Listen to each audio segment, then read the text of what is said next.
Daily Words of God. Marriage, the fourth juncture. As one grows older and matures, one grows more distant from one's parents and the environment in which one was born and raised. And instead, one begins to seek a direction for one's life and pursue one's own life goals in a way of life different from one's parents. During this time, one no longer needs one's parents, but rather a partner with whom one can spend one's life, a spouse, a person with whom one's fate is intimately entwined.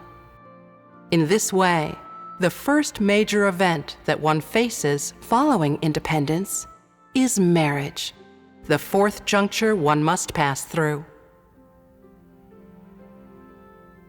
1. One has no choice about marriage. Marriage is a key event in any person's life. It is the time when one starts truly to assume various kinds of responsibilities, begins gradually to fulfill various kinds of missions. People harbor many illusions about marriage before they experience it themselves, and all these illusions are beautiful. Women imagine that their other halves will be Prince Charming, and men imagine that they will marry Snow White. These fantasies go to show that every person has certain requirements for marriage, their own set of demands and standards.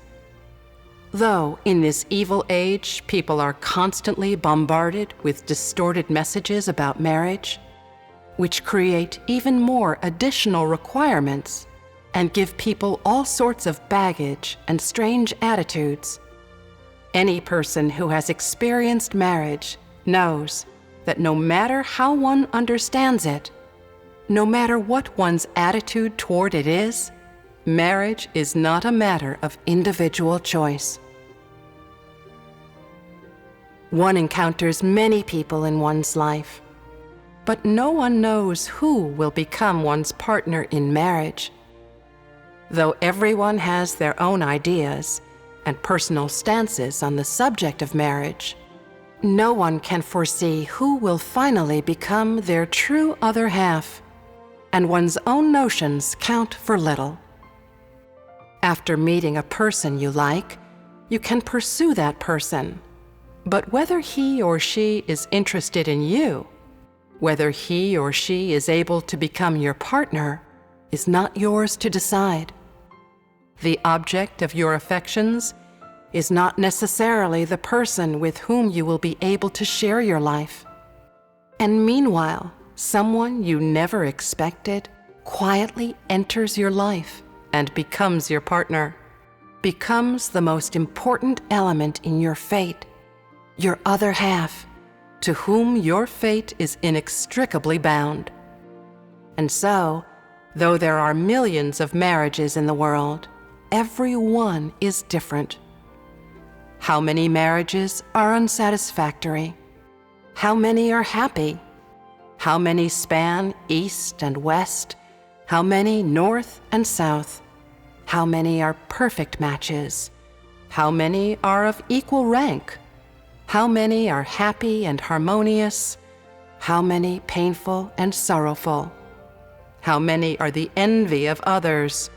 How many are misunderstood and frowned upon? How many are full of joy? How many are awash of tears and cause despair?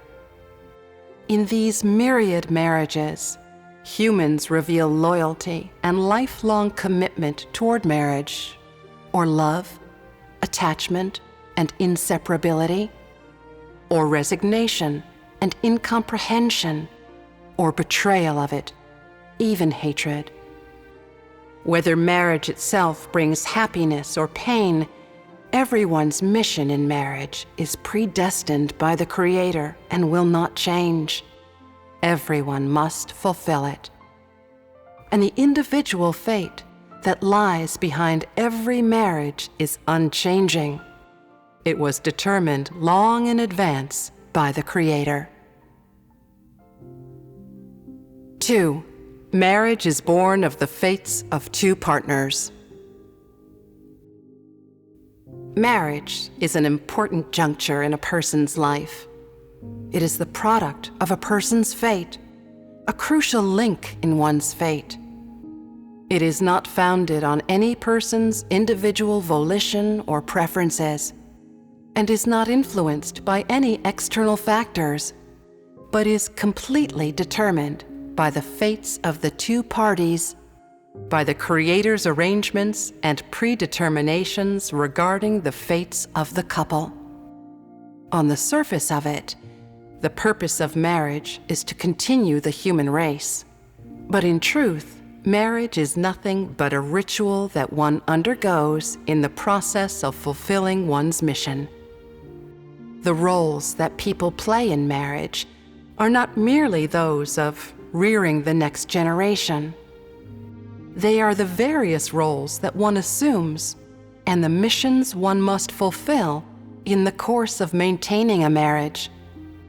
Since one's birth influences the change of the people, events, and things around one, one's marriage will also inevitably affect them, and furthermore, will transform them in various different ways.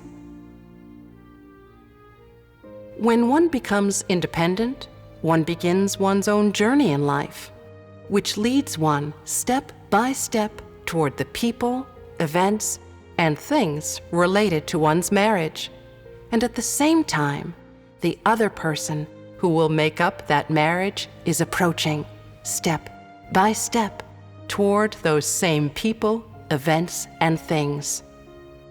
Under the Creator's sovereignty, two unrelated people who share a related fate gradually enter into a marriage and become, miraculously, a family. Two locusts clinging to the same rope. So when one enters into a marriage, one's journey in life will influence and touch upon one's other half, and likewise, one's partner's journey in life will influence and touch upon one's fate in life. In other words, human fates are interconnected, and no one can fulfill one's mission in life or perform one's role completely independently from others.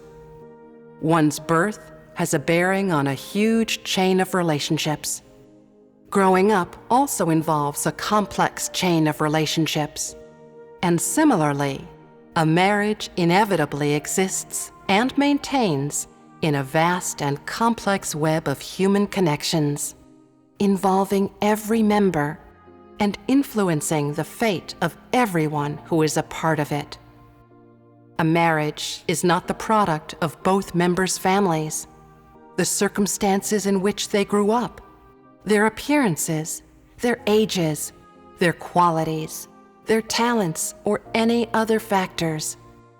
Rather, it arises from a shared mission and a related fate. This is the origin of marriage, a product of human fate orchestrated and arranged by the Creator.